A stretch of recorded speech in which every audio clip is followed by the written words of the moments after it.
నన్ను ఆహ్వానించిన దైవజనులకు, వేదిక మీద ఉన్న దైవజనులకు, చేరువచ్చిన సహోదర సహోదరులందరికీ మరోసారి ప్రభువైన యేసుక్రీస్తు నామంలో వందనాలు తెలియజేస్తున్నాం. వాక్యం చదువుకుందాం. లూకాసు వార్త 19వ అధ్యాయం. లూకాసు వార్త 19వ అధ్యాయం 10వ వచనం చదువుతున్నాను. లూకాసు వార్త 19వ అధ్యాయం 10వ వచనం చదువుతున్నాను. వాస్తవానికి ఈ వచనము సండే స్కూల్ పిల్లలకు కంఠస్థ వాక్యము కాబట్టి ఈ వచనాన్ని మనమందరము హృదయంలో గట్టిగా జ్ఞాపకం ఉంచుకున్నాం. ఈ రాత్రి నశించిన దానిని వెదకి రక్షించుటకు మనుష్య కుమారుడు అనగా యేసుక్రీస్తు వచ్చెనని అతనితో చెప్పాను. మరలా చదువుతున్నాను. నశించిన దానిని వెదకి రక్షించుటకు మనుష్య కుమారుడు వచ్చెనని అతనితో చెప్పాను. ఎవరితో చెప్పాడు అనేది ఇక్కడ సందర్భాన్ని మనం చూస్తాం. దాన్ని చూసే ముందు చిన్న మాట ప్రార్థన చేద్దాం. పరిశుద్ధుడైన తండ్రి, కృపా కనికరం కలిగిన దేవా, మరోసారి మీకే స్తోత్రాలు. మీ వాక్యాన్ని వినడానికి మేమందరము ప్రయత్నం చేస్తుండగా మీరే మాతో మాట్లాడండి. మాకు కావలసిన వర్తమానాన్ని మీరే మాకు అనుగ్రహించమని సహాయం చేయమని. అంత మాత్రమే కాదు, యేసుక్రీస్తు ప్రభువారు దేవా ఆయన యొక్క లక్షణాలు, దేవా ఆయన యొక్క తత్వము, ఆయన చేసిన కార్యము, బలియాగము, ఆయన పునరుద్ధానం, దాని గురించి మీరు లేఖనాల్లో మా కొరకు భద్రపరిచిన విషయాలు, ప్రతి మాటను మేము స్పష్టంగా వినగలిగేట్లు, వాటి ద్వారా మా జీవితాల్లో మార్పు, ఉజ్జీవం కలగలిగేట్లు మీరే మాట్లాడండి. మీరే మా అందరికీ క్షేమము, ప్రయోజనం కలిగించమని చేరువచ్చిన ప్రతి ఒక్కరు దేవ వినగలిగేట్లు వినబుద్ధిని వారు పుట్టించమని, వారిలో ఉన్న హృదయ కాఠిన్యాన్ని తీసివేసి మెత్తని హృదయాన్ని ఇచ్చి దేవా మీ మాటలు వాళ్ళ హృదయాల మీద రాయబడి దేవ వాటిని భద్రపరుచుకునే అనుభవంలోనికి వీరందరినీ నడిపించమని సహాయం చేయమని. మెట్టుకు కొద్ది నిమిషాలు మీ లేఖన భాగాన్ని మీరే మాకు అనుగ్రహించమని సహాయం చేయమని మా ప్రభువు మా రక్షకుడైన యేసుక్రీస్తు పరిశుద్ధమైన నామంలో ప్రార్థించి అడిగి వేడుకుంటున్నాం తండ్రి, ఆమేన్. మనం చదువుకున్న ఈ వాక్య భాగాన్ని ఆలోచన చేసే ముందు, ఇప్పుడు మనం చదువుకున్న వాక్య భాగం ఎక్కడుంది? లూకాసు వార్త.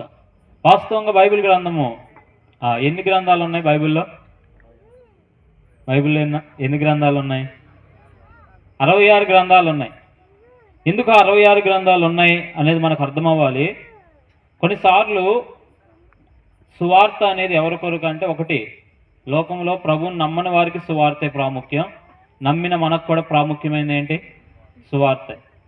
ఎందుకంటే సిలువను గురించిన వార్త నశించుచున్న వారికి వెర్రితనము, రక్షించబడుతున్న మనకు దేవుని శక్తి. రక్షించబడి అనుదినము కొనసాగుతున్న వారికి కూడా అవసరమైనది ఏంటంటే సువార్తే. కాబట్టి ఇప్పుడు వాక్యాన్ని వినేటప్పుడు జాగ్రత్తగా మనం వింటే ఇది కేవలము యేసు ప్రభువుని నమ్మని వారికి మాత్రమే అనుకోకుండా ఈ వాక్యము యేసు ప్రభువుని నమ్మిన వారికి కూడా అనేది మనం జ్ఞాపకం చేసుకోవాలి. ఇప్పుడు మనం తెలుసుకుంటున్న ఈ సువార్త ఎవరి కొరకు? నమ్మని వారు విశ్వాసం ఉంచి నమ్మడానికి, నమ్మిన వారు విశ్వాసంలో స్థిరపడడానికి. కాబట్టి ఈ మాటలు అర్థం చేసుకోవాలి. విశ్వాసంలో స్థిరత, ఎదుగుదల కావాలంటే ఖచ్చితంగా కొన్ని విషయాలు మనం అర్థం చేసుకోవాలి.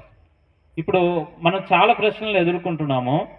వాటిల్లో ప్రాముఖ్యమైన ఒక ప్రశ్న ఏంటంటే, యేసు ప్రభు వారు మనందరి కొరకు ఈ భూలోకానికి వచ్చాడు, ఆయన మరణించాడు, తిరిగి లేచాడు. ఇది ఎక్కడుంది? ఎక్కడ రాయబడింది? చెప్పండి. బైబిల్ గ్రంథంలో రాయబడింది. 4 సువార్తల్లో రాయబడింది అని చెప్పారు దేవుని సేవకులు. వాస్తవమే, 4 సువార్తలు. 4 సువార్తలు ఏంటి? మత్తయి సువార్త, మార్కు సువార్త, లూకా సువార్త, యోహాను సువార్త. ఇప్పుడు ప్రశ్న ఏంటంటే, ఈ సువార్తల దగ్గరకు వచ్చే ముందు లోకము ఇలా ప్రశ్నిస్తుంది, ఈ పుస్తకం మీరు రాసుకున్నారు కాబట్టి చెప్పండి, మీరు చెప్పే సాక్ష్యాన్ని మేము ఎలా నమ్మాలి అని కొంతమంది అడుగుతారు. కానీ దేవుని గ్రంథం అలా రాయబడలేదు అనే వాస్తవం ముందు మనకు తెలిసి ఉండాలి. దేవుని వాక్య భాగాలు రాయబడిన విధానం ఏంటంటే, పేతురు మొదటి పత్రిక 1వ అధ్యాయంలో రాయబడిన మాట ఏంటంటే, మనుషులు దేవుని ఆత్మ చేత ప్రేరేపించబడి ఈ సంగతులు రాశారు. తిమోతి 2వ పత్రిక 3వ అధ్యాయం 16వ వచనంలో చెప్పబడిన మాట ఏంటంటే, దైవావేశం వల్ల కలిగిన ప్రతి లేఖనం. అంటే దేవుడే తన లేఖనాలను తన ప్రేరణ ద్వారా రాయించాడు అనడానికి కొన్ని రుజువులు ఏంటో మనం చూడాలి. దాంట్లో ప్రాముఖ్యమైన రుజువు ఏంటంటే, బైబిల్ గ్రంథంలో రాయబడిన ఏ చరిత్ర కూడా ఇలా రాయబడలేదు. ఎక్కడైనా మీరు ఈ పదం చూస్తారా? అనగనగా ఒక ఊరు, ఆ ఊర్లో చెప్పండి ఒక రాజు, లేకపోతే ఒక మనిషి, ఆ మనిషికి సరే మీకు ఇలా ఒక స్టోరీ చెప్తాను. బైబిల్లో ఉన్న చరిత్ర ఒక మాట చెప్తాను. అనగనగా ఒక వ్యక్తి ఉన్నాడు. ఆ వ్యక్తికి వివాహం అయింది, కానీ అనేక సంవత్సరాల నుండి ఆ వ్యక్తికి పిల్లలు లేరు. చాలా సంవత్సరాల తర్వాత అతనికి ఒకే ఒక కుమారుడు అనుగ్రహించబడ్డాడు. దేవుడు ఆ వ్యక్తిని మరలా ఆ కుమారుడిని వెనక్కి ఇవ్వమని అడిగాడు. ఇలా చెప్పామంటే ఇప్పుడు చెప్పండి, అనగనగా అన్నామంటే ఏం లేదు, ఊరు లేదు. కానీ ఆ వ్యక్తి ఊరి పేరు రాయబడిందా లేదా? బైబిల్ గ్రంథంలో రాయబడింది. ఆ వ్యక్తి ఊరి పేరు ఏం పేరు? ఆ వ్యక్తి ఊరి పేరు తెలియాలంటే ముందు అసలు ఆ వ్యక్తి ఎవరు చెప్పేయండి, మీ అందరికీ తెలుసు. ఎవరు? అబ్రహాము. ఆ వ్యక్తి ఊరి పేరు ఏం పేరు చెప్పండి? ఊరి పేరు ఏం పేరు అంటే ఊరు. చెప్పండి, ఆ వ్యక్తి ఊరి పేరు ఏం పేరు? బైబిల్ గ్రంథంలో ఆ వ్యక్తి ఊరి పేరు ఏంటంటే ఊరు అనే పట్టణము ఆ వ్యక్తిది. ఆ వ్యక్తి యొక్క భార్య పేరు ఏం పేరు? శారా. వారికి పుట్టిన కుమారుడి పేరు ఏం పేరు? కొన్ని సంవత్సరాలు అని రాయబడలా. ఎన్ని సంవత్సరాలకు అబ్రహాము కుమారుడు అనుగ్రహించబడ్డాడు? 100 సంవత్సరాలకు. చూడండి, సమయం రాయబడింది, ఊరు రాయబడింది, ప్రాంతం రాయబడింది, వాళ్ళ పేర్లు రాయబడినాయి. ఇవి కట్టుకథలు కాదు. ఇదేంటి చెప్పండి? చరిత్ర. ఏమంటాం దీన్ని? ఇన్ని మాటలు ఉన్నాయంటే చరిత్ర. బైబిల్ గ్రంథము దీంట్లో ఉన్న సంగతులు చరిత్రలో ఆధారాలతో ఉంది కాబట్టి ఇది గుర్తుపెట్టుకోండి. అందుకే బైబిల్ గ్రంథంలో ఈ పదం రాయబడలేదని చెప్పాను. ఏ పదం? అనగనగా ఒక ఊరు, అనగనగా ఒక వ్యక్తి, అనగనగా ఒక రాజు, ఇలాంటి పదాలు ఉండవు. కారణం ఏంటంటే బైబిల్ గ్రంథం చరిత్రాత్మక గ్రంథం. ఇంకా ఒక మాట చెప్పాలనుకుంటున్నాను. ఐగుప్తు రథాలు అనే మాట మీరు వినే ఉంటారు. నిర్గమాకాండం దగ్గరికి వెళ్తే ఐగుప్తు రథాలు అనే మాట వింటాం. వాస్తవానికి చరిత్రకారులు తర్వాత కనుక్కున్న విషయం ఏంటంటే రథాలు వాడిన సందర్భం ఎప్పుడుంది అని ఆలోచన చేయడం ప్రారంభిస్తే క్రీస్తు పూర్వము కొన్ని వేల సంవత్సరాలు, అంటే 1400 సంవత్సరాలు ఆ సమయంలో రథాలను వాడారు. ఆ సమయంలో ఎవరున్నారు? మోసే ఉన్నాడు. ఆ సమయంలో ఐగుప్తీయులు ఉన్నారు. మోసే ఎవరి నుండి ఇశ్రాయేల్ని విడిపించాడు? ఐగుప్తీయుల నుండి. ఎర్ర సముద్రం దగ్గరకు వచ్చినప్పుడు ఇశ్రాయేల్ అందరూ నడుచుకుంటూ వెళ్తున్నారు పాయలయ్యి. దాని గుండా వెళ్ళడానికి ఐగుప్తీయులు కూడా వచ్చారు. ఏం మునిగిపోయినాయి? ఫరో యొక్క రథాలు మునిగిపోయాయి. ఇదంతా ముందే రాయబడిన సంగతులు. ఇప్పుడు అవి ఉన్నాయా లేవా? వాస్తవంగా రథాలు ఎప్పుడు ప్రారంభించబడినాయి, ఏ నాగరికతలో ప్రారంభించబడింది అనేది ఇప్పుడు ఆలోచన చేస్తున్నారు. అంటే బైబిల్ గ్రంథం మనం అనుకుంటున్నట్లు ఊరక ఏదో మనుషులు ఏదో రాయాలి కాబట్టి రాసిన ఒక గ్రంథం కాదు. ఇది చరిత్రాత్మక గ్రంథం. దీన్ని బట్టి అర్థం చేసుకునే మాట ఏంటంటే బైబిల్ గ్రంథం ఎవరు రాశారు అనేది కూడా మనం అర్థం చేసుకోవాలి. దేవుని ఆత్మ ద్వారా రాశారు, కానీ మనుషులే రాశారు. మనుషులు కూడా ఆ కాలంలో ఉన్న వ్యక్తులే రాశారు. ఇది మనం అర్థం చేసుకుంటున్నప్పుడు దేవుడు దాన్ని ఎంత అద్భుతంగా రాయించాడో మనం అర్థం చేసుకుంటాం. మరొక మాట నేను చెప్పాలనుకుంటున్నాను. బైబిల్ గ్రంథం ఎలాంటిదంటే దీంట్లో అద్భుతమైన విషయాలు తాత్వికంగా, అంటే ఒక జ్ఞాన సంపద బైబిల్ గ్రంథంలో ఉంది. జ్ఞానము అంటున్నాను కదా, జ్ఞానమే కాదు, నైతికత కూడా బైబిల్లోనే ఉంది. వ్యభిచరింపకూడదు అని చెప్పింది ఎవరు? దేవుడే. వాక్యంలో అది రాయించకపోతే అది తప్పయ్యేది కాదు. దొంగతనం చేయకూడదని చెప్పింది ఎవరు? దేవుడే. అంటే ఇవన్నీ ఆలోచన చేయండి. అనేకమైన శాసనాలలో ఇప్పుడున్న ఇంకెలా చెప్దామా, ప్రతి దేశం యొక్క రాజ్యాంగంలో సగము కంటే ఎక్కువ ఆ శాసనాలు ఎక్కడి నుండి తీసుకొని రాశారు? బైబిల్ గ్రంథంలో తీసుకొని రాశారు. కారణం ఏంటంటే దేవుడే తన న్యాయ విధులను తెలియజేశాడు. ఇది నైతికత, అలానే బ్రతకాలి. ఇప్పుడు నేను ఇలా అంటాను, ఇలా బ్రతకము అయ్యా అన్నారు అనుకోండి, మీ పిల్లల్ని అలానే తయారు చేయండి అంటే ఏమంటారు? మేము ఎందుకు తయారు చేస్తాం? మా పిల్లలు ఎలా బ్రతకాలా? మంచిగా ఉండాలి, దొంగతనం చేయకూడదు, అబద్ధాలు ఆడకూడదు, వ్యభిచారం చేయకూడదు. మా ఊడు కొంతమంది ఇలా చెప్తున్నారు, త్రాగుడికి అలవాటు అయ్యాడయ్యావా, స్నేహాలకు, చెడు స్నేహాలకు అలవాటు అయ్యాడు, వాడు బయటికి రావాలి. అని ఆశపడేవారు చాలా మంది ఉన్నారు. ఈ మాటలన్నీ ఎందుకు చెప్తున్నానంటే వాక్యము ఎప్పుడు అపవిత్రమైనవి చేయమని చెప్పలేదు. చాలా మంది బైబిల్ గ్రంథాన్ని గురించి వివిధ రకాలుగా మాట్లాడుతున్నారు. కానీ మనం అర్థం చేసుకోవాల్సిన మాట ఏంటంటే బైబిల్ గ్రంథం పవిత్ర గ్రంథం. ఎందుకు అది పవిత్ర గ్రంథం అంటే బైబిల్ గ్రంథంలో తప్పు అంటే ఏంటో చెప్పబడింది, ఒప్పు అంటే ఏంటో చెప్పబడింది. కానీ తప్పు చేసిన ఏ వ్యక్తిని కూడా దేవుడు ఏం చేయలేదు, శిక్షించక మానలేదు అన్నారు దేవుని సేవకులు. తప్పు చేసిన ఏ వ్యక్తిని కూడా దేవుడు విడిచిపెట్టల, అది భక్తుడైనా ఎవరైనా. ఎందుకు కారణం ఏంటంటే దైవ గ్రంథము, ఈ గ్రంథము పవిత్ర గ్రంథం. కాబట్టి ఇది మీరు అర్థం చేసుకోవాలి. దీంట్లో నైతికత చాలా ఉంది. దీనిని చూసి చాలా మంది చాలా విషయాలు నేర్చుకున్నారు. ఒక చెంప మీద కొడితే రెండో చెంప చూపించండి అని ఎవరు చెప్పారు భారతదేశానికి? గాంధీ గారు చెప్పారు. ఎక్కడి నుండి తీసుకొచ్చారు ఆ మాట? యేసు ప్రభు కొండ మీద చేసిన ప్రసంగంలో నుండి తీసుకొని వచ్చారు. వివేకానంద గారు చాలా అద్భుతంగా బైబిల్ చదివాడు. ఆయనకి దీంట్లో నైతికమైన విషయాలు చాలా, వెలుగు అనే మాట, ఒక వ్యక్తిని వెలిగించడం అనే మాట ఆయనకు చాలా ఇష్టం. అది ఎక్కడి నుండి కలిగింది? నిజమైన వెలుగు ప్రభు అయిన యేసుక్రీస్తు. ఆయన మనల్ని వెలిగించాడు, మనం అనేకులకు వెలుగుగా ఉంటాం. ఇది నైతిక విలువలతో కూడిన గ్రంథం. కాబట్టి దీంట్లో అసభ్యకరమైనవి ఉన్నవి అనడం కంటే అనేవారికి ఇక్కడ రాయబడుతున్న సమాధానం ఏంటంటే ఇది పరిశుద్ధ గ్రంథం. ఈ మాట రెండోది మనం అర్థం చేసుకోవాలి. ఇప్పుడు ఎన్ని మాటలు చెప్పాను చెప్పండి. మొట్టమొదటి మాట ఏం చెప్పాం? బైబిల్ గ్రంథము చరిత్రాత్మక గ్రంథం. చెప్పండి అందరూ. దీంట్లో ఏముంది? ప్రపంచ చరిత్ర ఉంది. కొన్నిసార్లు ప్రపంచ చరిత్ర అర్థం కాకపోతే దాని టైం లైన్ తెలుసుకోవడానికి దేని దగ్గరికి వస్తారు తెలుసా? బైబిల్ గ్రంథం దగ్గరికే రావాలి. రెండు, బైబిల్ గ్రంథము నైతిక విలువలతో కూడిన గ్రంథం. అక్రమాన్ని వాక్యం ఎప్పుడు కూడా ఏం చేయదు, ప్రోత్సహించదు. ఒకవేళ అర్థం కాకపోవచ్చు మీకు, కాబట్టి ఇది మనం తెలుసుకొని ఉండాలి. మూడవ మాట ఏంటంటే బైబిల్ గ్రంథము ప్రతి వ్యక్తి జీవితంలో అనుభవపూర్వకమైన గ్రంథం. ఏ గ్రంథం చెప్పండి? అనుభవపూర్వకం. వాస్తవంగా ఈ గ్రంథం చదివితే జీవితాలు మార్చబడతాయి. తప్పులు పట్టుకోవాలని చదివాడు. ఇందాక అంకుల్ ఒక పేరు ఉపయోగించారు, ఆర్ఆర్కే మూర్తి గారు. ఆయన వాక్యాన్ని ఎందుకు చదివాడు? తప్పు పట్టుకోవడానికే చదివాడు. కానీ అతని జీవితంలో ఈ వాక్యం అనుభవపూర్వకంగా అతనినే ప్రశ్నించింది, ఆ దేవుని సేవకుని ప్రశ్నించింది. ఆ వ్యక్తి ఈ వాక్యం ద్వారా ఏం చేయబడ్డాడు? పట్టబడ్డాడు. కాబట్టి ఆ రక్షణ ఎలా కలిగింది అంటే అనుభవపూర్వకమైన గ్రంథం ఏంటంటే బైబిల్ గ్రంథం. అంటే కేవలం అది ఒక పుస్తకం లాగా చదువుకుంటూ వెళ్ళేది కాదు. ఈ గ్రంథము అన్ని గ్రంథాల లాగా న్యూస్ పేపర్ లాగా చదువుకుంటూ వెళ్ళిపోయేది కాదు.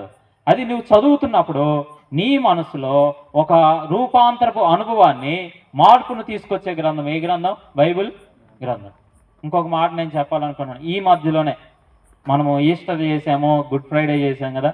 వాస్తవంగా ఈ మాట అక్కడ నేను ఎక్కువగా నేర్చుకున్న మాట ఏంటంటే బైబిల్ గ్రంథం ఏంటంటే ప్రవచనాత్మక గ్రంథం. చెప్పండి ఏంటది? ప్రవచనాత్మక గ్రంథం. దీంట్లో అనేక ప్రవచనాలు ఉన్నాయి. యేసు ప్రభు ఎప్పుడు పుడతాడో చెప్పాడు. ఎప్పుడు పుడతాడు, ఎక్కడ పుడతాడో చెప్పాడు. దానియేలు గ్రంథం చదివితే ఎప్పుడు పుడతాడో మీకు అర్థమైంది. ఎక్కడ పుడతాడో తెలియాలంటే మీకా గ్రంథం చదవాలా. ఎక్కడ పుట్టాడైనా? బెత్లెహేం. మన క్రిస్మస్ అప్పుడు ఎక్కువ మాట్లాడతాం. అంత మాత్రమే కాదు, ఆయన పుట్టినప్పుడు ఎవరు ఆయన దగ్గరికి వస్తారో కూడా రాయబడిన మాటలు మనం గమనిస్తాం. లేదా ఆయన మరణాన్ని గురించిన మాటలు కూడా మనం చూడగలుగుతాం. గమనించండి, ఆయన ఎక్కడ మరణిస్తాడు, ఎంతకు ఆయనను అమ్మివేస్తాడు ఆ వ్యక్తి. అమ్మివేసిన వ్యక్తి ఆ ధనాన్ని పెట్టి తర్వాత ఏం కొంటారు? ఒక కుమ్మరి వాని పొలం కొంటారు. ఇవన్నీ యేసు ప్రభు జీవితంలో ఆ చరిత్రలో జరగకముందే ప్రవచనాలుగా ఏం చేయబడినాయి, చెప్పబడినాయి. యేసు ప్రభువుని పట్టుకున్నప్పుడు ఆయన శిష్యులందరూ ఆయన విడిచి వెళ్ళిపోతారు అనే ప్రవచనం ఉంది. ఆయన మన అతిక్రమాల కొరకు నలగొట్టబడతాడనే ప్రవచనం. ఆయన అన్యాయం చేసిన వాడిగా ఎంత పడతాడో కానీ ఆయనలో అన్యాయం ఏమీ లేదు అనే ప్రవచనం. ఆయన ఇద్దరు దొంగల మధ్యలో సిలువ వేయబడతాడనే ప్రవచనం. ఆయన తన ప్రాణాన్ని పెట్టి ధనవంతుని సమాధిలో ఆయన ఉంచబడతాడనే ప్రవచనం. ఉంచబడ్డాడా లేదా? రీసెంట్గా ఇవన్నీ మీరు వినుంటారు, చరిత్ర వినుంటారు. కానీ ఇవన్నీ పాత నిబంధన గ్రంథం చదివితే ఇవన్నీ ఏమంటారు? ప్రవచనాలు.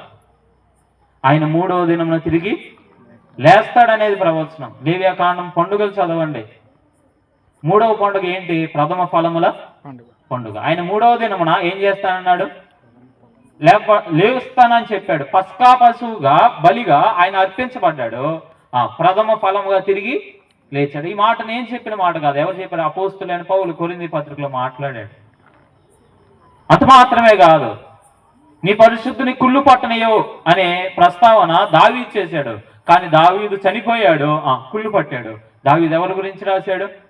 ప్రభు అయిన యేసుక్రీస్తు గురించి. ఆ మాట పేతురు అపోస్తల కార్యం 2వ అధ్యాయంలో ప్రస్తావించాడు. అంటే ఈ మాటలన్నింటినీ మనం చూస్తున్నప్పుడు ఆయన పునరుద్ధానాన్ని గురించి కూడా ప్రవచించబడింది. అంటే బైబిల్ గ్రంథం ప్రవచనాల గ్రంథం. ఆయన తిరిగి లేచాడు. ఆయన ఇప్పుడు దేవుడి కుడిపార్శ్వాన కూర్చున్నాడు. 110వ కీర్తనలో రాయబడింది, నీవు నా కుడిపార్శ్వాన కూర్చుండుమని తండ్రి తన కుమారుడితో చెప్తున్న విధానం అక్కడ మనం చూడగలుగుతాం. అంత మాత్రమే కాదు, యేసుక్రీస్తు ప్రభువారు మనందరి కొరకు తిరిగి రాబోతున్నాడు. ఇన్ని ప్రవచనాలు నెరవేరినాయి. ఇంకొక ప్రవచనం నెరవేరు. ఏంటి చెప్పండి? మన ప్రభు మనందరి కోసం తిరిగి రాబోతున్నాడు. ఈ ప్రవచనం కూడా నెరవేరుతుంది. మరలా ఇంకొక ప్రవచనం ఉంది. ఆయన అందరికీ తీర్పు తెరచబోతున్నాడు. ధవల సింహాసనపు తీర్పు ఉంది. ఎవరి పేరైనా జీవ గ్రంథంలో రాయబడినట్లు కనబడకపోతే వారందరూ ఎక్కడికి వెళ్ళిపోతారు? నిత్య నరకాగ్ని గుండానికి వెళ్ళిపోతారు. కారణం ఏంటంటే జీవ గ్రంథంలో ఎవరి పేరు రాయబడుతుందంటే ఎవరి పాపములు అయితే తుడిచివేయబడతాయో, ఎవరి పాపాలు అయితే కడగబడతాయో ఆ కడగబడిన వారి పేర్లు మాత్రమే, యేసుక్రీస్తు రక్తం ద్వారా కడగబడిన వారి పేర్లు మాత్రమే ఆ గ్రంథంలో రాయబడతాయి. సరే, ఇవన్నీ ప్రవచనాలు. అంటే బైబిల్ గ్రంథం ఏ గ్రంథం చెప్పండి? ఇప్పుడు ప్రవచనాల గ్రంథం. నేను కేవలం యేసు ప్రభు గురించి చెప్పాను. ఇశ్రాయేల్ గురించిన ప్రవచనాలు చాలా ఉన్నాయి బైబిల్ గ్రంథంలో. ప్రవక్తల గ్రంథాలలో జరగబోయే విషయాల గురించి చెప్పిన ప్రవచనాలు ఉన్నాయి, అలాగే నెరవేరిన ప్రవచనాలు ఉన్నాయి. అంటే బైబిల్ గ్రంథం ఏ గ్రంథం చెప్పండి? ప్రవచనాల గ్రంథం. ఎన్ని మాటలు చెప్పాం? మొదటి మాట ఏంటి చెప్పండి? ఎందుకు ఇలా మరలా అడుగుతున్నాను తెలుసా? మొత్తం వింటాం, విన్న తర్వాత భలే చెప్పాడంట. ఏం చెప్పాడంటే భలే చెప్పాడని అంటాం. అలా అనకూడదు అనేది నా ఆశ. కాబట్టి చెప్పండి. బైబిల్ గ్రంథము చారిత్రాత్మక గ్రంథం. బైబిల్ గ్రంథము చెప్పండి. నైతిక విలువలతో కూడిన గ్రంథం. బైబిల్ గ్రంథము అనుభవపూర్వకమైన గ్రంథం. అది నా జీవితంలో మార్పు తెస్తుంది. ఎదుటివాడి కొరకు అనుకోకండి, ఇది నా జీవితానికి మార్పు కొరకు ఇవ్వబడిన గ్రంథం. బైబిల్ గ్రంథము ప్రవచనాత్మక గ్రంథం. బైబిల్ గ్రంథం విశ్వాసముతో కూడిన గ్రంథం. కాబట్టి ఇప్పుడు 5వ మాట ఏంటంటే ఈ వాక్యములంతా ఏం రాయబడింది అంటే విశ్వాసాన్ని గురించే రాయబడింది. విశ్వాసము ద్వారా అనేక కార్యాలు మనం ఏం చేయగలుగుతాం? చూడగలుగుతాం. బైబిల్లో విశ్వాసం ఉంచడం ద్వారా ఇన్ని అద్భుతమైన కార్యాలు జరిగినాయో వివరిస్తూ హెబ్రీ పత్రిక 11వ అధ్యాయంలో చాలా మాటలు రాశారు. విశ్వాసం అంటే ఏంటి చెప్పండి? నిరీక్షించు వాటి యొక్క నిజస్వరూపం. అదృశ్యమైన వాటిలో నుండి దృశ్యమైనవి కలుగునాయి అనడానికి రుజువు. దృశ్యమైనవి అదృశ్యమైన వాటిలో నుండి వచ్చాయి అనడానికి రుజువు. ఇప్పుడు నేను చెప్పిన పదం ఏమన్నా అర్థమైందా? విన్నారా జాగ్రత్తగా? నేను చెప్పిన పదం మరలా చెప్పండి మీరు. అదృశ్యమైన వాటిలో నుండి దృశ్యమైనవి ఎలా వస్తాయి? కనబడని పదార్థాల నుండి కనబడే పదార్థం వచ్చిద్దా? ఎలా సాధ్యం అది అనేది మన ప్రశ్న. కానీ విశ్వాసం దానికి సమాధానం చెప్తుంది. దేవుడు మనం నమ్మడానికి అనేక ఆలోచనలు ఇచ్చాడు. పిల్లలు బాగా చదువుకుంటారు కాబట్టి ఒక మాట అడుగుతాను, చదివే పిల్లలందరినీ ఒక మాట అడుగుతున్నాను. ఏంటంటే మనం అందరం ఏం తాగుతాం? మంచినీళ్ళు తాగుతాం. మంచినీళ్ళు ఏమంటాం ఇంగ్లీష్లో? వాటర్ అంటాం. ప్రశ్న అది కాదు. చాలా మందికి సైన్స్ ఉంది, సైన్స్లో కెమిస్ట్రీ అనేది ఒక సబ్జెక్ట్ ఉంటుంది. ఆ సబ్జెక్ట్లో వాటర్ని ఏమంటాం? H2O అంటాం. ఏమంటాం? H2O అంటాం. H2O అంటే హైడ్రోజన్ ఆక్సిజన్ కాంబినేషన్. అంటే హైడ్రోజన్ అనేది ఎలా ఉంటుంది? గ్యాస్ రూపంలో ఉంటుంది. ఆక్సిజన్ అనేది గ్యాస్ రూపంలో ఉంటుంది. ఈ రెండు కలిస్తే ఏం ఫామ్ అయినాయి? ఈజీగా చెప్పడానికి వాటర్ ఫామ్ అయినాయి. ఏం ఫామ్ అయినాయి అంటే రెండు గ్యాసులు కలిస్తే ఏం ఫామ్ అయినాయి? ఇప్పుడు చెప్పండి. గ్యాసులు రెండు ఏమవో? కనపడవు. అదృశ్యమైనవి కనపడవాయి. గ్యాస్ కనపడిద్దా? ఇప్పుడు మనం పీల్చుకుంటుంది ఏంటి? O2 అంటే ఆక్సిజన్. కనపడుతుందా ఎవరికైనా? నాకు కనపడట్లేదు. మీకు ఏమైనా కనపడుతుందని నాకు తెలియదు. కానీ నాకైతే కనపడట్లేదు, ఎవరికీ కనపడదు. కనబడిన రెండు పదార్థాలు కలిసినాయి. ఏమొచ్చింది? వాటర్. వాటర్ అంటే మనకు తెలుసు కదా, నీళ్లు. కనబడుతుందా? కనపడట్లేదు నీళ్లు. అంటే దేవుని వాక్యంలో ఏ మాట కూడా తప్పు కాదు, కానీ విశ్వాసము ద్వారా వాటిని మనం ఏం చేయాలి? అంగీకరించాలి. ఇది ఎట్ట జరుగుతుందా నేను నమ్మనంటే చెప్పండి, కుదిరిద్దా? కాబట్టి విశ్వాసంతో నమ్మవలసిన అనేక సంగతులు ఉన్నాయి. దానికి రుజువు కొరకు నువ్వు ఎదిగితే ఖచ్చితంగా దేవుడు వాటిని నీకు తెలియజేస్తాడు. కాబట్టి దేవుడు నీ కోసమే వీటన్నిటిని తెలియజేస్తున్నాడు. కాబట్టి వీటిని ఆలోచన చేయండి, వీటి విషయాల్లో గమనించడానికి ప్రయత్నం చేయండి. కాబట్టి బైబిల్ గ్రంథము 5 మాటలు చెప్పాను, కొద్దిగా చెప్తారు మరలా. చారిత్రాత్మక గ్రంథము, బైబిల్ గ్రంథము నైతిక విలువలతో కూడిన గ్రంథము, అంటే పవిత్ర గ్రంథము. బైబిల్ గ్రంథము అనుభవపూర్వకమైన గ్రంథం. బైబిల్ గ్రంథము ప్రవచనాత్మక గ్రంథం. బైబిల్ గ్రంథం విశ్వాసముతో కూడిన గ్రంథం. ఇలాంటి గ్రంథాన్ని మనం చదవాలి. అందుకే ఇందాక దేవుని సేవకులు అడిగారు, దేవునితో మీరు ఎంతసేపు సహవాసం చేశారనే మాట. బైబిల్ గ్రంథం ఎంత అద్భుతమైందని తెలిసినప్పుడు దేవుడు ఈ గ్రంథాన్ని ఎందుకు ఇచ్చాడు అనేది కూడా మనకు తెలియాలి. ఎందుకు దేవుడు ఈ గ్రంథాన్ని ఇవ్వాల్సి వచ్చిందంటే కారణం దేవుడు ఎవరో మనకు అర్థం అవ్వాలి. దేవుడు ఎవరంటే దేవుణ్ణి ఎవడు ఎప్పుడు చూడలేదు, చూడనేరడు. కాబట్టి చూడలేని ఆ దేవుణ్ణి మనం తెలుసుకోవాలంటే మనకు 2 సాధనాలు ఉన్నాయి. ఒక సాధనం ఎవరంటే ఈ లోకానికి దేవుని ప్రత్యక్షపరచడానికి వచ్చిన ప్రభువైన యేసుక్రీస్తు. యోహాను సువార్త 1వ అధ్యాయం 18వ వచనంలో రాయబడింది, తండ్రిని ఎవడును ఎప్పుడునూ చూసి ఉండలేదు, తండ్రి రొమ్మున ఉన్న అద్వితీయ కుమారుడే యేసుక్రీస్తే ఆయన ఏం చేశాడు? బయలుపరిచాడు. ఈ లోకానికి దేవుడు అంటే ఎలా ఉంటాడో అర్థం అవ్వాలంటే ఒకే ఒక వ్యక్తి ద్వారా మనం తెలుసుకోగలుగుతాం. ఎవరైనా ప్రభు అయినా యేసుక్రీస్తు. ఎందుకో తెలుసా? వాస్తవంగా యేసు ప్రభు ఎవరు? ప్రకటన గ్రంథంలో రాయబడింది ఆయన ఆల్ఫా ఒమేగా. ఈ 2 పదాలు మనకు అర్థం కావు. ఎందుకో చెప్పమంటారా? ఆల్ఫా అనేది మన భాష కాదు, ఒమేగా అనేది మన భాష కాదు. ఎందుకో చెప్పమంటారా? ఆల్ఫా అనేది గ్రీక్ భాష, ఒమేగా అనేది గ్రీక్ భాష. గ్రీక్ భాషలో అక్షరాలు ఉంటాయి కదా, మొదటి అక్షరం ఆల్ఫా, లాస్ట్ అక్షరం ఒమేగా. కాబట్టి వాటిని ఇంకేం చేయాలో తెలియక అంతే రాశారు. అంటే తర్వాత దాని వివరణ ఇస్తే ఇలా అన్నాడు, మొదటి వాడును కడపటివాడు. అంటే ఆయనే ప్రారంభికుడు, ఆయనే ముగింపు, ఆయనకు ఆది లేదు అంతము లేనివాడు. కాబట్టి ఆయన కాల పరిమితిలో పెట్టి ఎంతకాలం నువ్వు ఉండయ్యా నాతో అనడానికి అవకాశం లేదు. ప్రభు అందుకే తిరిగి లేచిన తర్వాత శిష్యులందరికీ ఇచ్చిన వాగ్దానం ఏంటో తెలుసా? యుగ సమాప్తి వరకు సదాకాలం మీతో కూడా ఉంటాను అనలేదు, ఉన్నాను అన్నాడు. ఇప్పుడు నుండి ఆయన ఏం చేస్తున్నాడు? మనతో ప్రయాణంలోనే ఉన్నాడు, మనతోనే ఉన్నాడు. అంటే ఆయన తన పేరుని ఎలా ప్రత్యక్షపరుచుకున్నాడంటే మోషేకు ఏమని చెప్పాడు? నేను ఉన్నవాడను అన్నాడు. అంటే అర్థం ఏంటి? వర్తమాన భూత భవిష్యత్ కాలాల్లో ఆయన మాత్రమే ఉన్నాడు. నిన్న ఉన్నాడు, ఈ రోజు ఉన్నాడు, రేపు కూడా ఉంటాడు. కాబట్టి ఆయన ఉనికిని అర్థం చేసుకోవడానికి నీకు నాకు సాధ్యం కాదు. దాన్ని అర్థం చేసుకోవడానికి మనకు ఇవ్వబడిన భాగమే ఈ వాక్యం. అర్థమవుతుందా? దేవుడు తన ప్రేరణ ద్వారా మనకి ఇచ్చింది ఏంటి? వాక్యం. ఎందుకయ్యా సువార్త చెప్పమంటే ఎంతసేపు వాక్యాన్ని గురించి చెప్పావంటే వాక్యం అర్థం కాకపోతే సువార్త అర్థం కాదు. కాబట్టి సువార్త మీకు అర్థం అవ్వాలంటే ఏం తెలియాలి? మనకి వాక్యం తెలియాలి. ఇప్పుడు యేసుక్రీస్తు ప్రభువారు ఉన్నవాడుగా ఉన్న ఆయన, అదృశ్యుడిగా ఉన్న ఆయన ఇప్పుడు మన కొరకు ఎందుకు వచ్చాడో తెలియాలంటే 4 సువార్తలు చదవాలి. ఆయన గురించి కొంతైనా మనకు అర్థం అవ్వాలంటే 4 సువార్తలు చదవాలి. 4 సువార్తల పేర్లు చెప్పండి. మత్తయి సువార్త, మార్కు సువార్త, లూకా సువార్త. 4 సువార్తలు ఎందుకు? 4 సువార్తలు ఎందుకు? ఎందుకు 4 సువార్తలు ఇవ్వబడినాయి అంటే వాస్తవంగా ఆయన గురించి మనం చెప్పాలంటే మన జ్ఞానానికి మించినది. కాబట్టి 4 సువార్తికులు ఆయన 4 విధాలుగా పరిచయం చేశారు. మత్తయి సువార్త ప్రాముఖ్యంగా యూదులైన విశ్వాసులకు రాయబడింది. అందుకే మత్తయి మాట్లాడుతూ ఆయన్ని ఎలా పరిచయం చేస్తాడంటే యూదుల రాజు. యేసు ప్రభు ఎవరు చెప్పండి?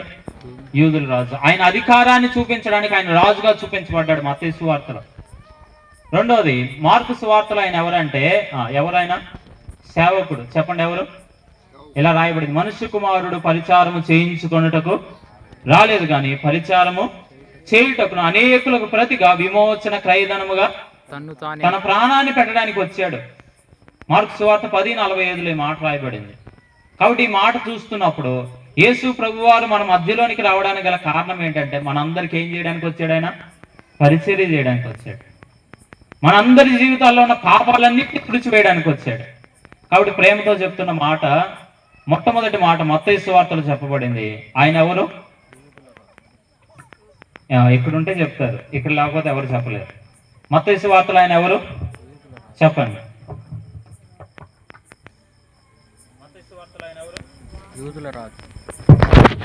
మత్తయి సువార్తలో ఆయన ఎవరు? యూదుల రాజు. ఎందుకు ఆయన రాజు అంటే ఆయనకు అధికారం ఉంది. వాక్యంలో అక్కడే రాయబడిన మాట ఏంటంటే 28వ అధ్యాయంలో నాకు పరలోకమందును భూమి మీదను సర్వాధికారం ఇవ్వబడింది. సర్వాధికారి మన ప్రభు. అన్నిటి మీద ఆయనకేముంది? అధికారం ఉంది. నాకు ఒక అలవాటు ఉంది, నిన్న వాక్యం ఏం చెప్పారు అనేది అడిగే అలవాటు ఉంది. నిన్న వాక్యం ఏంటి చెప్పండి? ఆయనకు అన్నిటి మీద అధికారం ఉంది అనే మాటలే విన్నారా? వినలేదు మీరు? ఆయన అన్నిటి మీద ఆయనకు అధికారం కలిగి ఉన్నాడు. కాబట్టి ఆయన అధికారాన్ని గురించి మీరు ఆలోచన చేయండి. సృష్టి ఆయనకు లోబడింది, అపవిత్రాత్మలు ఆయనకు లోబడ్డాయి. అంత మాత్రమే కాదు, లోకంలో మనం ఏం చెప్పినా ఏదైనా కానీ ఎవరికి లోబడినాయి? ప్రభువుకు లోబడినాయి. కాబట్టి ఆయన ఎవరు? రాజు, అధికారము గల రాజు. కాబట్టి మీరు ఆయన దగ్గరికి రావాలనుకుంటున్న వ్యక్తి ఎవరంటే ఆయన రాజు. ఈ మాట చెప్పండి, ఆయన ఎవరు? రాజు. యేసు ప్రభు వారు అధికారము కలిగిన రాజు. రెండోది, మార్కు సువార్తలో ఆయన రాజే కానీ ఏం చేస్తున్నాడు? పరిచర్య చేస్తున్నాడు. ఎవరికి? మనందరికీ. కాబట్టి మనందరి జీవితంలో పని చేయడానికి ఆయన ఇష్టపడుతున్నాడు. ఆయన లోపలికి రావడానికి ఇష్టపడుతున్నాడు. ఇలా చెప్పమంటారా? ఈ ప్రశ్న చెప్పగానే చాలా సందేహాలు చాలా మందికి రావచ్చు. కానీ నేను ఒక మాట చెప్తాను. వ్యాక్సినేషన్ అందరికీ ఉంది. చిన్నప్పుడు ఏం చేస్తామంటే పోలియో వ్యాక్సిన్ వేయించమా? ఖచ్చితంగా వేయించకపోతే ఏమైంది చెప్పండి? వ్యాక్సిన్ అక్కడే ఉంటుంది. మీరు వెళ్ళి ఏం చేయాలి? వ్యాక్సిన్ వేయించుకొని రావాలి. వ్యాక్సిన్ ఉంది కదా, నాకు పోలియో రాదంటే కుదిరిద్దా? వ్యాక్సిన్ అక్కడే ఉంటుంది, కానీ మీరేం చేయాలా? వెళ్ళి అది మీ బాడీలోకి ఇంజెక్ట్ చేయించుకోవాలి. ఇంజెక్షన్ ద్వారా లోపలికి పంపించుకోవాలి. లేకపోతే వచ్చే అవకాశాలు ఎక్కువగా ఉన్నాయి. అంటే ఇప్పుడు నేను చెప్తున్న మాట ఏంటంటే, అర్థం చేసుకోవాల్సిన విషయం ఏంటంటే, యేసు ప్రభు మనందరికీ పరిచయం చేయడానికి సిద్ధంగానే ఉన్నాడు. కానీ మనం ఆయన అంగీకరించడానికి సిద్ధంగా ఉన్నామా? ఆయనను వెంబడించడానికి సిద్ధంగా ఉంటే ఆయన మీ జీవితంలో మార్పు తీసుకురావడానికి ఆయన సిద్ధంగానే ఉన్నాడు. ఆయనలో మార్పు లేదు. మరలా చెప్తున్నాను, ఆయన నిన్న నేడు రేపు ఒకే రీతిగా ఉంటాడు. ఆయన ఇలా చెప్పాడు, శాశ్వతమైన ప్రేమతో నిన్ను ప్రేమిస్తున్నాను. ఆయన ప్రేమలో మార్పు లేదు, ఆయన న్యాయంలో మార్పు లేదు, ఆయన చేసిన బలియాగంలో కూడా మార్పు లేదు. ఆయన బలియాగాన్ని గురించి ఇలా రాయబడింది, సదాకాలానికి సరిపోయే బలి. అంటే నిన్నటికి సరిపోయింది అదే బలి, ఈ రోజుకి ఆ బలి సరిపోతుంది, రేపటికి కూడా. పాత నిబంధనలో ఉన్న బలులు అలా కాదు. ఈ రోజుకి సరిపోయిన బలి మరలా వాళ్ళకి భయము, రేపు ఇంకొక బలి అర్పిస్తారు. ఎందుకు? ఇది ఒక కీడికి అయితే ఇది ఇంకో కీడికి, ఇది ఒక పాపానికి అయితే అది ఇంకొక పాపానికి. అందుకే సంవత్సరం ఏం అర్పిస్తారు? బలులు అర్పించే విధానం పాత నిబంధన ఉన్నవాళ్ళు. కానీ యేసు క్రీస్తు ప్రభువారు మనందరి కొరకు చేసిన పరిచర్య ఎంతకాలానికి? సదాకాలానికి సరిపోయే ఒక్క బలి. కాబట్టి ఈ ప్రేమతో చెప్తున్న మాట ఏంటంటే, యేసు క్రీస్తును అంగీకరించడానికి వెంబడించడానికి ఎవరికి ఇష్టపడినా వారికి ఆయన ఏం చేస్తాడు? పరిచర్య చేస్తాడు. మూడో మాట నేను చెప్పాలనుకుంటున్నాను, లూకాసు వార్తలో ఆయన ఎవరంటే, ఇప్పుడు మనం చదువుకున్న వచనంలోనే ఉంది. లూకాసు వార్త 19వ అధ్యాయం 10వ వచనం ఏముంది? నశించిన దానిని వెదకి రక్షించుటకు మనుష్య కుమారుడు వచ్చెను అనే మాట రాయబడింది. ఆయన ఎవరు? లూకాసు వార్తలో యేసుక్రీస్తు ప్రభు వారు ఎవరు అంటే ఆయన మనుష్య కుమారుడు. ఎవరు చెప్పండి? మనుష్య కుమారుడు. వాస్తవానికి లూకాసు వార్త ఎవరికి రాయబడింది అంటే గ్రీకులకు రాయబడింది. గ్రీకులు అందరూ జ్ఞానాన్ని బాగా వెతుకుతారు. ఆ జ్ఞానం సంపాదించిన పరిపూర్ణమైన జ్ఞానం కలిగిన వ్యక్తి పరిపూర్ణమైన నైతికతతో, పరిపూర్ణమైన పవిత్రతతో బ్రతుకుతాడు. అలాంటి వ్యక్తే మా జీవితాలను కూడా నడిపిస్తాడని వాళ్ళు ఎదురు చూస్తున్నారు. ఇప్పుడు లూకా అంటున్నాడు, అలాంటి పరిపూర్ణమైన వ్యక్తి, పరిపూర్ణమైన మానవుడు ఒకే ఒక వ్యక్తి ఉన్నాడు. ఎవరైనా? ప్రభు అయినా యేసుక్రీస్తు. అందరిలో లోపాలు ఉన్నాయి, కానీ ఆయనలో ఏం లేవు, లోపాలు లేవు. అందరూ పాపము చేశారు, కానీ ఆయనలో పాపము లేదు. నాలో పాపం ఉందని మీలో ఎవడు స్థాపించగలడు అని అడిగాడు ఆయనే. ఆయనలో పాపం లేదని చెప్పాడు. ఇంకొక మాట కూడా అన్నాడు, మీలో పాపము లేనివాడు మొదటి రాయి వేయమన్నాడు. అంటే ఇప్పుడు ఏం చెప్పాడు? నాలో పాపం లేదు, మీ అందరిలో ఏముంది? దోషం ఉంది. కాబట్టి ఈ విషయాన్ని మనం గమనించాలి, ఈ విషయాన్ని అర్థం చేసుకోవాలి. కాబట్టి నశించిపోతున్న మానవుడు ఎందుకు అలా వెళ్ళిపోతున్నాడంటే, వాక్యంలో రాయబడిన మాట ఏంటంటే, ఆ వ్యక్తి గమ్యము తెలియక ముందుకు అలా వెళ్తున్నాడు. వెళ్ళే కొద్దీ ఎదుర్కొనే ప్రతి సమస్యకు పరిష్కారం ప్రభు అయిన యేసుక్రీస్తు. ఈ మాట మీద నిలబడి 2 నిమిషాలు నేను చెప్పాలి. దాని గురించి చెప్పే ముందు యోహాను సువార్తలో యేసుక్రీస్తు ప్రభు వారి గురించి ఏం రాయబడిందంటే, ఆయన దేవుని కుమారుడు. ఎవరైనా? దేవుని కుమారుడు. అంటే ఆయన దేవుడు. ఎవరైనా? దేవుడు. యేసుక్రీస్తు ప్రభువారు దేవుడు. ఆయనకు అసాధ్యమైనది ఏది లేదు. చెప్పండి, ద్రాక్షరసం అయిపోయింది, ఆయనకు అసాధ్యమైనది ఉందా? లేదు. ద్రాక్షరసం వచ్చిందా లేదా? దూరంగా ఎక్కడో తన కుమారుడు మరణ స్థితిలో ఉన్నాడు, తన తండ్రి వచ్చాడు, అయ్యా నేను వచ్చి బాగు చేస్తానన్నాడా? నువ్వు వెళ్ళి బాగుపడతాడన్నాడా? చెప్పండి. డాక్టర్ అంటే ఏం చేయాలి? నాడి పట్టుకోవాలి, టెస్టులు చేయాలి, రోగాన్ని గుర్తించాలి, గుర్తించిన తర్వాత ఏం చేయాలి? వైద్యం చేయాలి. వాస్తవంగా ఎక్కడైనా ఇది జరుగుతుంది. రీసెంట్గా యాక్సిడెంట్ ఒకటి జరిగింది.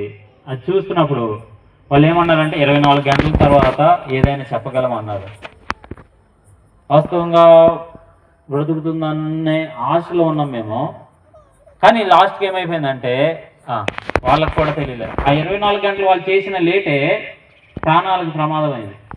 అంటే ఇప్పుడు మీరు అర్థం చేసుకోండి, ఎవరైనా మనుషులు అన్నాక ఎవరైనా అంతేనా కదా? చెప్పగలరా? లేదు. యేసు ప్రభు ఏమన్నాడు చెప్పండి? నీ కుమారుడు స్వస్థపడ్డాడు, నువ్వు వెళ్ళంటే తన ఇంటి వారు ఆ వ్యక్తికి ఎదురొస్తున్నారు. వస్తుంటే చెప్పాడు, అయ్యా నీ కుమారుడు బాగుపడ్డాడంటే ఏ టైం అని అడిగాడు ముందు.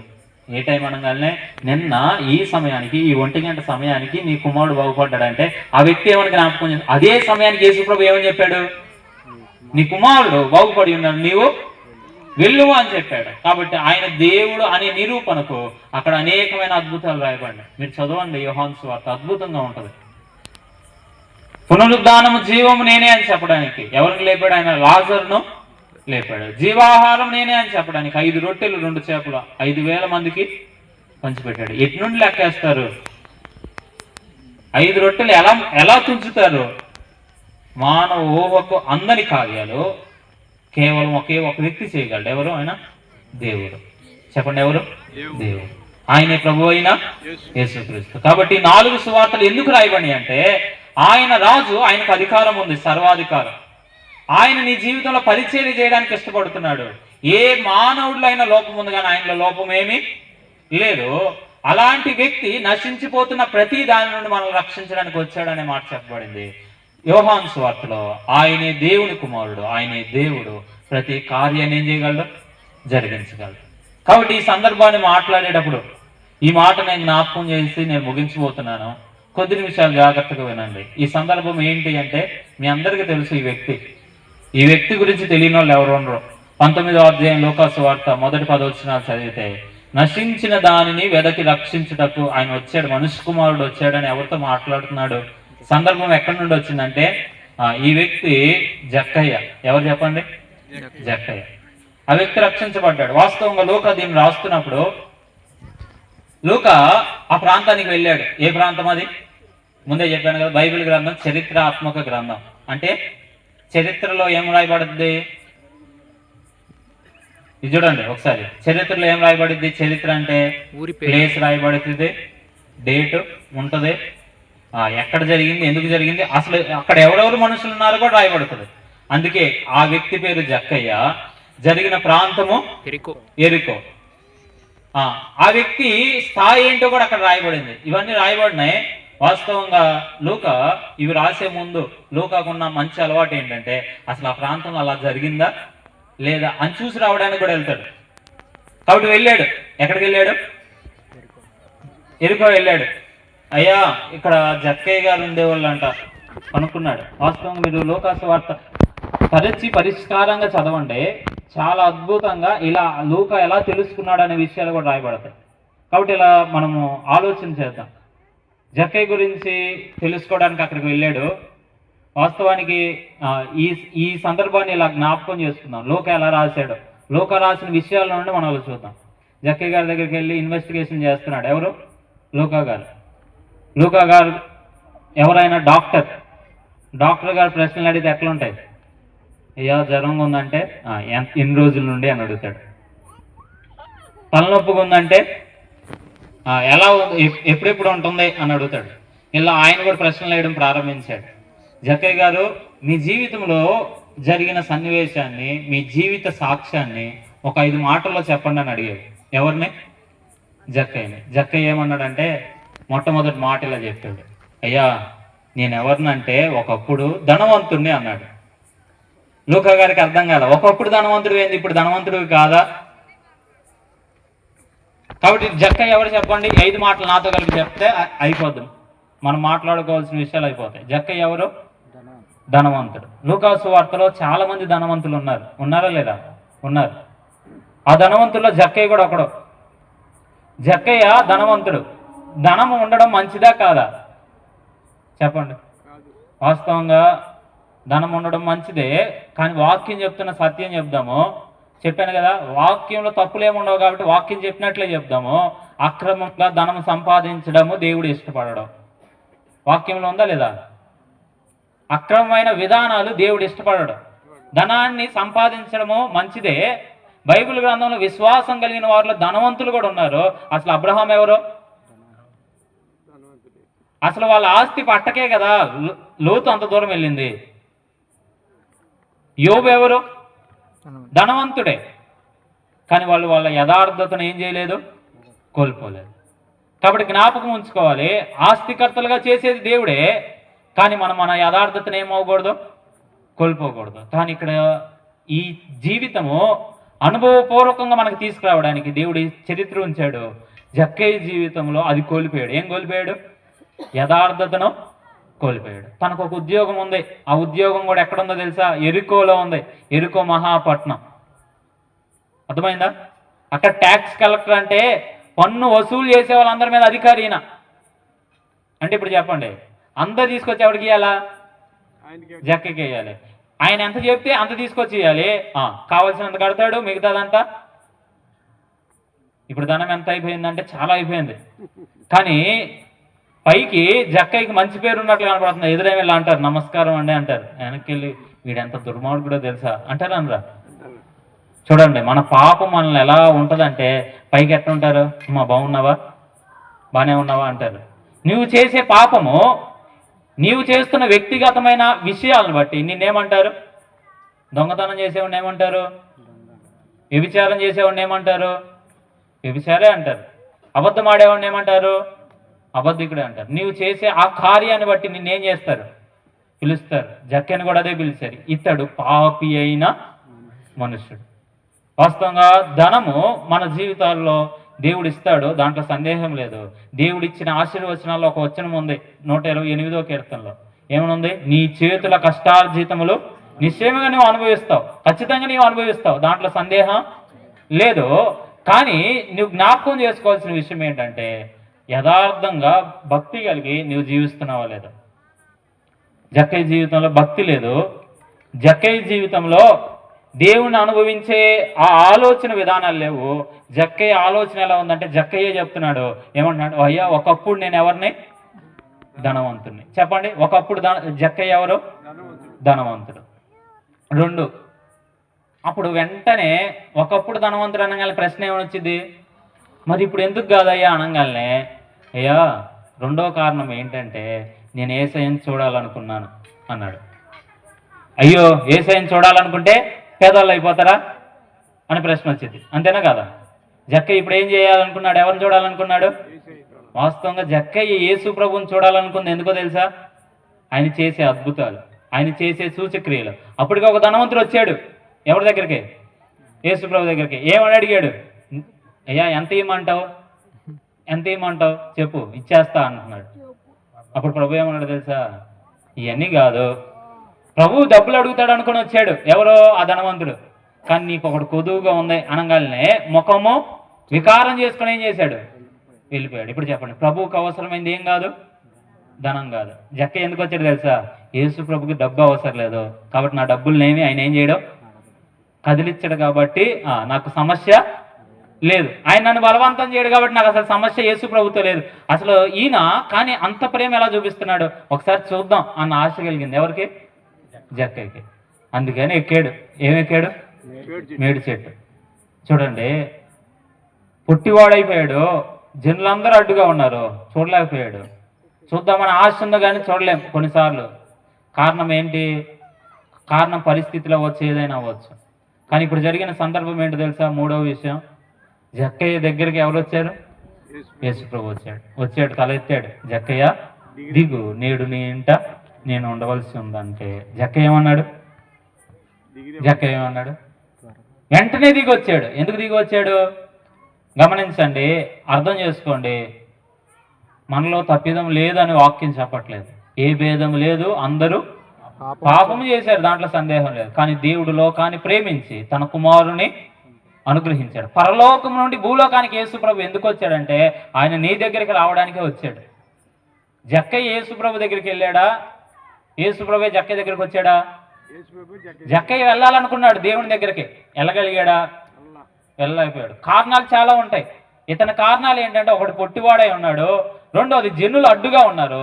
కొన్నిసార్లు మనుషులు అడ్డు అవుతారు, కొన్నిసార్లు మన దేహ బలహీనతలు అడ్డుపడతాయి. నువ్వు దేవుడి దగ్గరికి వెళ్తావా? నీవు అంత పవిత్రుడువా అని. కాబట్టి మానవుడు ఈ రెండింటితో బాధపడుతున్నాడు. ఏంటో తెలుసా? ఒకటి, మనుషులు ఏమనుకుంటారనే భయంతో బాధపడుతున్నాడు మానవుడు. రెండు, మనుషుల్లో ఉన్న బలహీనతలు. అమ్మో, నేను ఎంత అపవిత్రుడు కదా, దేవుడి దగ్గరికి వెళ్తే నన్ను అంగీకరించడేమో అన్న భయం. కానీ ఎవరు వచ్చారు జక్కయ్య దగ్గరికి? దేవుడే వచ్చాడు. యేసుక్రీస్తు ప్రభువారి గురించి విశేషంగా చెప్పడానికి గల కారణం ఏంటంటే, ఆయనే మానవుల యొద్దకు వ్యక్తిగతంగా నీ యొద్దకు వస్తున్నాడు. కాబట్టి ఇది గ్రహించాలి. ఎవరు ఆయన దగ్గరికి వెళ్ళలేరు. వాక్యంలో రాయబడింది, ఆయన ఎక్కడ ఉంటాడంటే సమీపింపరాని తేజస్సు, ఎత్తలేని ఎత్తైన కొండ మీద ఆయన ఉంటాడు. అంటే ఇప్పుడు ఆ కొండ ఏం చేయలేరు, ఎవరు కూడా ఎక్కలేరు, పేరులోనే ఉంది. ఎవరు కూడా సమీపింపలేరు. ఎందుకంటే ఆయన ఎక్కడ ఉన్నాడంటే అమరత్వంలో ఉన్నాడు. మనందరికీ ఏముంది? అమరత్వం కాదు, మనందరి జీవితాల్లో మరణం ఉంది. మన ప్రయాణం ఎంత కొనసాగించినా మధ్యలో ముగిస్తామే కానీ, చనిపోతామే కానీ అమరత్వంలోనికి మనము వెళ్ళలేము. కాబట్టి ఆయన సమీపించలేము. కాబట్టి ఆయనే ఇప్పుడు మన దగ్గరికి ఏం చేశాడు? దిగొచ్చాడు. ఒక ప్రశ్న వేస్తున్నాను, వినండి. మనలో ఏం బలహీనతలు ఉన్నాయి? దేవునికి తెలుసు. రెండోది, మీకు తెలుసు. ఏవి అయ్యా నేను ఇవి మానుకొని వస్తాను, వీటి తర్వాత చూస్తాను అనే వాటన్నిటి విషయాలు ప్రభు చెప్తున్నాడు. ఆయనే నీ దగ్గరకు వచ్చి అడుగుతున్నాడు, నేను నేడు నీ హృదయంలో ఉండడానికి ఇష్టపడుతున్నాను. ఏం చేయాలి వెంటనే? చెప్పండి, ఏం చేయాలి వెంటనే?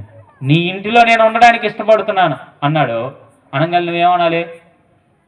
జక్కయ్య ఏమనాలి చెప్పండి? అయ్యా ఇంట్లో చాలా డబ్బులు ఉండిపోయినాయి, ఇప్పుడు నువ్వు వస్తే వాటన్నిటిని ఏం చేయాలి? నేను బయటపడేయాల్సి వచ్చింది. వద్దు అన్నాడా? ఏమన్నాడు? వెంటనే ఏం చేశాడు? దిగి వచ్చేసాడు. చూడండి, ఒక మాట గుర్తుపెట్టుకోండి, ఏ బలహీనత అయినా ఇప్పుడే విడిచిపెట్టడానికి ఇష్టపడండి. యేసుక్రీస్తు రక్తంలో ప్రతి పాపం ఏమైపోద్ది? కడగబడుతుంది. ఆయన మిమ్మల్ని పరిశుద్ధులుగా చేస్తాడు, పవిత్రులుగా చేస్తాడు. కాబట్టి యేసుక్రీస్తు రక్తంలో ఉన్న ప్రభావము, ఆ శక్తి మీ జీవితాల్లో పనిచేస్తుంది. కాబట్టి ఈ మాట అర్థం చేసుకోవాలి. కాబట్టి జక్కయ్య జీవితంలో జరిగిన గొప్ప మార్పు ఏంటంటే, ఈ మాటతో మనము పూర్తిగా ముగించడానికి మనం ముందుకు వచ్చాము. ఈ మాట మీరు అర్థం చేసుకోండి. జక్కయ్య జీవితంలో కలిగిన గొప్ప మార్పు ఏంటంటే, ఎందుకు కలిగింది మార్పు? ఎవరు వచ్చారు? యేసు ప్రభు ఆయన దగ్గరికి వచ్చాడు. మానవుని జీవితం దగ్గరికి యేసు ప్రభు వచ్చాడు. మానవుడు పరలోకానికి వెళ్ళి దేవుని వెతకల, పరలోకంలో ఉన్న దేవుడే మానవుని దగ్గరికి వచ్చి వెతికాడు. అందుకే ఆయన గురించి రాయబడింది, పాపులను రక్షించుటకు క్రీస్తు యేసు. ఎవరయ్యా పాపి అంటే? మరణం లేని వారు పాపులు కాదు, మరణం ఉన్నవారు అందరూ పాపులు. కారణం ఏంటి? ఈ పాపము వలన వచ్చే జీవితమే మరణం. కాబట్టి అర్థం చేసుకోవడానికి ఇష్టపడితే చాలు. వాస్తవంగా నా స్థితి ఇదే అని అర్థం చేసుకొని, ప్రభువా నన్ను రక్షించయ్యా, ఎందు విశ్వాసం ఉంచుతున్నానని ఎందరు అంగీకరించినా, అయ్యా నేను వెంబడించడానికి ఇష్టపడుతున్నాను ఎందరు అంగీకరించినా, లోపల ఏం చేస్తాడు? శుద్ధి చేస్తాడు. ఏం చేస్తాడు? లోపల శుద్ధి చేస్తాడు. తర్వాత బయట ప్రవర్తన కూడా శుద్ధి చేస్తాడు. 2 మాటలు చెప్పిన, అందరేమో ఇతడు పాపి అన్నారు. యేసు ప్రభు అతను ఏమన్నాడు? ఇతడును అబ్రహాము కుమారుడే అన్నాడు. కుమారులు అయ్యే భాగ్యం తనను ఎందరు అంగీకరించారో వారందరూ, అనగా ఆయన నామమందు విశ్వాసం ఉంచిన వారందరూ దేవుని పిల్లలు. యోహాను సువార్త 1:12 రాయబడింది. కాబట్టి ఆయన అంగీకరించే మనసు నీకుంటే, ఆయన నీ కొరకే సిలువలో మరణించి తిరిగి లేచాడు. ఆయన నీకు సహాయం చేయగలడు. అంగీకరిస్తే నువ్వేమవుతావు? నీవు కూడా కుమారుడు అవుతావు. లోకం ఎలా అంటది? ఈ వ్యక్తి యొక్క దుర్మార్గత మీ అందరికి తెలియపోవచ్చు, నాకు బాగా తెలుసు. వాడు ఎంత పనికి మాలినాడో మీకు తెలియపోవచ్చు, నాకు బాగా తెలుసు అని లోకం అంటుంది. కానీ ప్రభు ఏమంటాడంటే, నువ్వు రావడానికి ఇష్టపడితే, ప్రభు రాయ్యా నా ఇంట్లోకి రా, నా హృదయంలోకి రా అని అడిగితే ఏమంటాడంటే, ఇతడును అబ్రహాము కుమారుడే. కాబట్టి కుమారుడు అయితే వారసుడే. కాబట్టి వారసులు అవ్వాలంటే, కుమారులు అవ్వాలంటే ఆయన ఏం చేయాలి? హృదయంలోకి అంగీకరించాలి. అంగీకరిస్తే ఇప్పుడు మార్పు ఎక్కడ కలిగింది? హృదయంలో. ఇక్కడ ఆగిపోదు క్రైస్తవ్యం. క్రైస్తవ్యం ఇక్కడ ఆగిపోదు, గుర్తుపెట్టుకోండి. హృదయంలో మార్పు కలిగింది. వెంటనే వెనక్కి చాలా మంది గొనుగుతున్నారు. ఏమంటున్నారు? ఇతడు పాపి అయిన మనుషుడు, ఇతడు ఎన్ని అన్యాయాలు చేశాడు ప్రభువుకి తెలియదా అని గొనుగుతుంటే జక్కే రెస్పాండ్ అయ్యాడు. ఏమన్నాడు? ప్రభువా నేను ఎవరికైనా అన్యాయం చేస్తే మరలా 4 వంతులు ఇస్తాను, మిగిలిన పేదవారికి, నా ఆస్తిలో సగం పేదవారికి ఇస్తాను. ఇప్పుడు చెప్పండి, మార్పు అనేది. ఒకప్పుడు ధనం కోసం పరిగెత్తిన జక్కయ్య ఒకప్పుడు ఎక్కడ తన సంతోషాన్ని వెతికాడు చెప్పండి? ఆ పాపములోనే, ఆ అక్రమములోనే తన సంతోషాన్ని వెతుక్కున్నాడు. కానీ అక్కడ సంతోషం లేదనే జక్కయ్యకి కూడా అర్థమైంది. ఎందుకో తెలుసా? ధనం ఒకటే ఉంది జక్కయ్య దగ్గర, ఇంకేమీ లేదు. కుటుంబంలో సంబంధాలు ఎందుకుండో, గందరగోళాలు ఎందుకుంటున్నాయి, అస్తవ్యస్తమైన విధానాలు జీవితాలు ఎందుకుంటున్నాయి? కారణం ఒకటే, మానవుని జీవితంలో ఏలుబాటు చేస్తున్న అతిక్రమము, పాపమే మానవుణ్ణి అంత లోతుకు తీసుకెళ్తుంది. వాక్యంలో రాయబడిన మాట ఏంటి తెలుసా? అది జిగట ఊబిలో ఉన్నవాడు ఏమవుతాడు? లోపలికే వెళ్తాడు కానీ బయటికి రాలేడు. గుర్తుపెట్టుకొని పాపాన్ని గురించి మాట్లాడుతూ సామెతల గ్రంథంలో ఇలా రాయబడింది, తన ఒడిలో నిప్పులు పెట్టుకొని కాలట్లేదంటే కాలకుండా ఉండిద్దా? ఖచ్చితంగా కాలుతుంది. కాబట్టి పాపం యొక్క స్థితి అలాంటిది. నేనంతా బాగానే ఉన్నాను అనుకున్న ధనవంతుడు ఉన్నాడు. నీలో ఒకటి కొదువు ఉంది అనగానే మౌనంగా వెళ్ళిపోయాడు, మొహం వికారం చేసుకొని. కానీ ఇక్కడ ఉన్న ధనవంతుడు జక్కయ్య నీడు దిగిరా అనగానే తన జీవితం ఏమైంది? మారిపోయింది. కాబట్టి మార్పు లోపల ప్రారంభం అవుతుంది, బయటకు కూడా కనపడుతుంది. కనపడిందా? కనపడలేదా? కనపడింది. కాబట్టి గుర్తుపెట్టుకోండి, అయ్యా నేను యేసు ప్రభువుని నమ్మాను అని నోటితో చెప్పాల్సిన అవసరం కొన్నిసార్లు అవసరంలా. ప్రవర్తనలో ఏం చేయాలి? చాలాసార్లు నోటికే అలవాటు అయింది కానీ ప్రవర్తనకు అలవాటు కాదు. హృదయం మారితే ప్రవర్తన కూడా మారుతుంది. ప్రేమతో చెప్తున్న సంగతి ఇలా చెప్తాను వినండి. ఒక కారు కొనుక్కుందాం అనుకోండి, ఆ కారు ఇంజిన్ బాగాలేదు, పైన డెకరేషన్ అంత బాగుంది. ఏం చేసుకుంటారు దాన్ని? ఎంత బాగు చేసినా కదలదు అది, అంతేనా? ఇప్పుడు చెప్పండి, ఇంజిన్ బాగుంది, పైన పార్ట్లు అంతకు బాగాలేదు, కారు ఏమైంది? కదిలేదు. చిన్నగా ఉండే కొద్దీ టైర్లు మార్చుకుంటాం, మంచి టైర్లు వేసుకుంటాం, పైన అద్దాలు మార్చుకుంటాం, పైన ఉన్న వాటన్నిటిని ఏం చేస్తాం? ఒక్కొక్కటిగా ఏమవుతా వచ్చింది? మార్పు చెందుతూ వచ్చింది. ఏది సరైన కారు ఇప్పుడు చెప్పండి? ఆంతర్యం. పైకి నేను తెల్లచొక్క వేసుకోలేదు, ఇందాక ఉదయం నుండి తెల్లచొక్కాలోనే ఉన్నాను, మట్టి అయిపోయిందని తీసాను. వాస్తవంగా నేను తెల్లగా, లేకపోతే ఇలా చెప్తాం, మంచిగా డ్రెస్ చేసుకున్నా, పైకి బాగున్నట్లు కనపడినా, భక్తిగా కనపడిన ప్రయోజనం లేదు. లోపల ఆంతర్యంలో మార్పు రాకపోతే. ఆంతర్యంలో మార్పు ప్రారంభమైతే చిన్నగా నీ ప్రవర్తనలో కూడా ఏం ప్రారంభమైంది? మార్పు ప్రారంభమైంది. నీ బలహీనతలో ప్రభు సహాయం చేస్తాడు. నీ బలహీనతల విషయంలో నీకు సహాయం చేయడానికి దేవుని ఆత్మ నీలోనే నివసిస్తున్నాడు. పరలోకంలో ప్రధాన యాజకుడు నీ పక్షాన విజ్ఞాపన చేస్తున్నాడు. ఇది నీ జీవితంలో జరుగుతుంది. కాబట్టి జక్కయ్య జీవితంలో చెప్తున్న మార్పు ఏంటంటే, సువార్త ప్రకటన ద్వారా హృదయంలో మార్పు మాత్రమే కాదు, ప్రవర్తనలో కూడా మార్పు. అందుకే ఇందాక ఒక మాట చెప్పాను, సువార్త ఎవరికి చెప్పండి? అవిశ్వాసులకు. లోకంలో విశ్వాసులకు కూడా. ఎందుకు చెప్పమంటారా? అవిశ్వాసుల హృదయం మారాలి, లోపల మారాలి ముందు. విశ్వాసుల ప్రవర్తన కూడా మారాలి. మన జీవితాల్లో జక్కయ్యను చూపిస్తూ ప్రభు మాట్లాడుతున్న మాటలు ఇవే. 5 మాటలు మాట్లాడాడు. ఏంటి? అయ్యా, ఒకప్పుడు నేను ధనవంతుణ్ణి, కానీ యేసు ప్రభుని చూడాలనుకున్నాను, చూశాను, కానీ చూడాలనుకున్న ఆశ ఉంది, కానీ అన్ని చాలా అడ్డంకులు వచ్చినాయి. ఆ చెట్టు ఎక్కి నుంచున్నాను, యేసు ప్రభు వస్తాడేమో అని. ఆయనే నా దగ్గరికి వచ్చాడు, నేను వెళ్ళలేకపోయాను అనేది 3. ఆయనే వస్తే ఏమైపోయింది చెప్పండి? ఆయనే వస్తే ఏమైంది? లోపల మార్పు వచ్చింది. అందుకే దీన్ని ఏమన్నాడు తెలుసా వాక్యంలో? మీరు విశ్వాసము ద్వారా కృపచేతనే రక్షించబడినాడు. ఇది మీ వలన కలిగినది కాదు, దేవుని వరమే. దేవుడే బహుమానంగా ఇచ్చాడు రక్షణను. దేవుడే బహుమానంగా మన పాపాలన్నింటినీ క్షమించాడు. దేవుని వరము, దేవుని కృపావరాన్ని మనం పొందాం. అంతకంటే ధన్యత ఎవరికి ఉంది? ఎవరికి లేనంత ధన్యత మనకుంది. మన పాపాలు క్షమించబడినాయి. ప్రభువుతో కూడా నిత్యం మనం ఏం చేయబోతున్నాం? ఉండబోతున్నాం. కాబట్టి మరలా చెప్తున్నాను, లోకానికి ఇది అర్థం కాకపోయినా మీకైనా సరైన విషయాలు సరిగా మీకు అర్థమైతే ఈ లోకం వాటికి మాత్రమే మన జీవితం కాదు, రాబోయే జీవితంలో కూడా ప్రభుతో పాటు మనం నిత్యత్వం ఉండబోతున్నాం.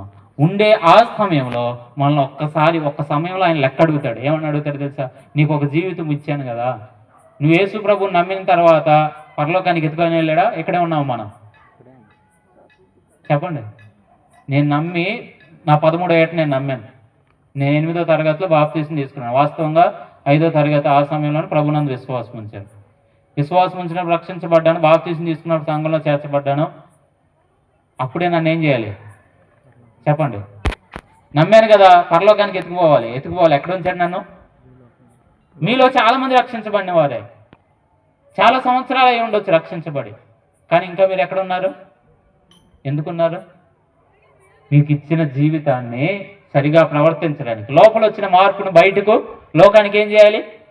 చూపించాలి. లోకానికి ఆ ప్రేమను చూపించాలి. దేవుడు పరలోకంలో ఉన్న తన ప్రేమ కుమారుణ్ణి భూలోకానికి పంపించి ఏం ప్రదర్శించాడు? ప్రేమను ప్రదర్శించాడు.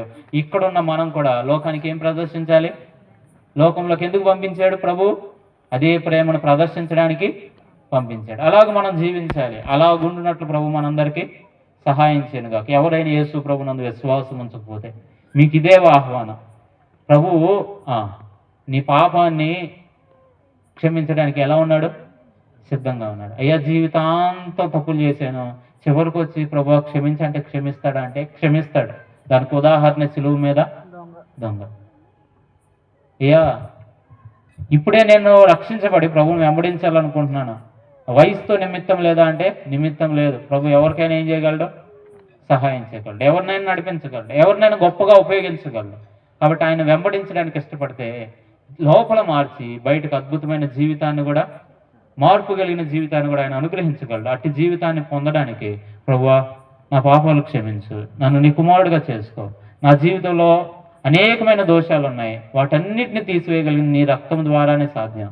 నా స్థానమందు నిలవబడి ఆ శిక్షను నువ్వు భరించావు. అది మొత్తము నా శిక్షే నీవు భరించి 3వ దినం తిరిగి లేచావు. ఆయన సమాధిలో లేడు, ఆయన లేచి ఉన్నాడు. కాబట్టి మనకు సమాధానం ఇవ్వగలడు, దేవునితో సమాధానపరచగలడు, దేవుని రాజ్యానికి వారసులుగా చేయగలడు, నిత్యత్వం ఆయనతో పాటు ఉండే భాగ్యము ఇవ్వగలడు. కాబట్టి ఇట్టి భాగ్యం పొందాలంటే ప్రభువా యేసు ప్రభువారిని అనుగ్రహించి నా పాపాల నిమిత్తం ఆయన మరణించి తిరిగి లేవడం ద్వారా నాకు రక్షణ ఇస్తానని చెప్పావు. ఆ రక్షణ నాకు అనుగ్రహించాయా, నా పాపాలు క్షమించి నీ కుమారుడిగా చేసుకో, నీ కుమార్తెగా చేసుకొని ఎవరు అడిగినా ఆయన త్రోసివేసేవాడు కాడు, ఆయన అంగీకరిస్తాడు. కాబట్టి ఈ మాటలు జ్ఞాపకం ఉంచుకొని ఆయన యందు విశ్వాసం ఉంచండి, ప్రభు మీకు సహాయము చేస్తాడు. ఇంకేమైనా సందేహం ఉంటే మీటింగ్ అయిన తర్వాత మాట్లాడండి, ఖచ్చితంగా ప్రభు మీతో మాట్లాడతాడు, ప్రభు మీకు సహాయము చేస్తాడు. దేవుడు ఈ మాటలను దీవించునుగాక. ఆమేన్.